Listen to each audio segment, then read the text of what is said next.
forget to follow Health Enhanced Foods because we're going to be going on a 5-part series known as How to Be Able to Prepare for a Person with Sickle Cell, or if you got sickle cell, how do you let people know how to prepare for you? We're here to inform so you can make sure that you can have the best holiday season that you possibly could have, at least from an eating standpoint.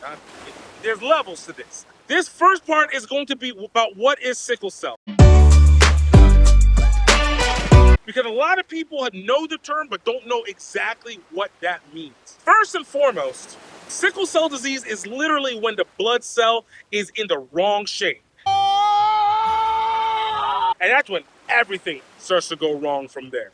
As a result, it blocks circulation. It prevents oxygen from being able to travel through the body better. What does that even mean then for the holiday season? It means that cold nights, salty foods, high stress can actually lead to incredible debilitating pain and dehydration for a person who's got sickle cell. It is such a dangerous combination to be able to have during the holiday season. Number 2, dehydration is probably one of the most silent threats a person can have at the table. Because so many holiday dishes are salty, even caffeinated drinks are dehydrants, which means it pulls water out of the body. Alcohol included with that as well too. Since people with sickle cell have much thicker and much stickier blood cells, which means they don't continue to move through very well, dehydration literally can create an increase of debilitating pain and can make the blood flow worsen that much more. So you need to be able to pay attention to what it is that you are putting inside the food. I know we want to make sure it tastes the best, but hey, sometimes you just gotta pull back a little bit, all right? High blood pressure literally can be the killer in multiple ways. Number 3, it's the holiday season and it's the hardest part, but heavy foods can be incredibly dangerous. Whenever you're eating heavy foods or you're overindulging and you get triggered by that fatigue, or as some of us know it as the itis, a person with sickle cell disease already is having difficulty with oxygen circulation, and they're going to probably have lower than normal energy. Eating a large meal that is really high in fats or starchiness can lead to sluggishness. And though the sluggishness can make those who do not have sickle cell disease just tired and sleepy, because there is less oxygen circulation for a person with sickle cell, they literally might be getting short of breath and might get lower oxygen intake into their blood cells. They could suffocate. Is what I'm saying.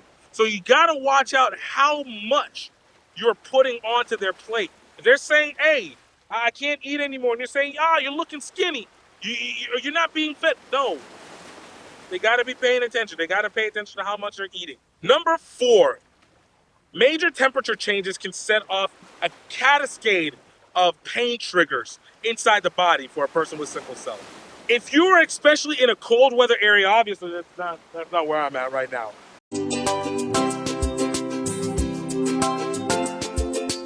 But if you are in a cold weather area, like this is particularly highly triggering for people with sickle cell disease. Major temperature change can cause the blood vessels to constrict and cause major pain. So sitting a person with sickle cell in front of a door or where there's just heavy wind that's going to them can create increased blood flow, which can actually trigger greater pain towards that person's body.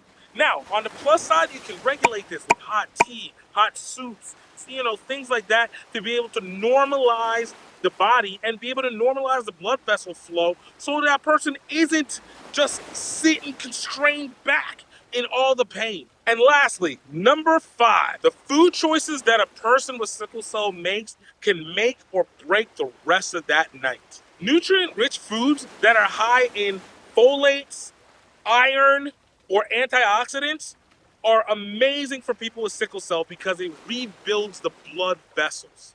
And in addition, it helps reduce down inflammation. Meanwhile, on the other side, highly greasy foods or very processed food can do the exact opposite.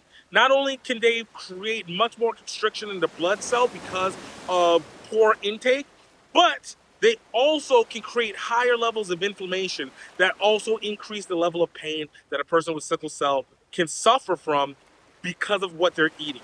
So basically, consider swapping some of those traditional foods that are really heavy for some that have better ingredients, but you can still make the same thing and be able to make sure that the body is flowing. And honestly, it helps you as well too.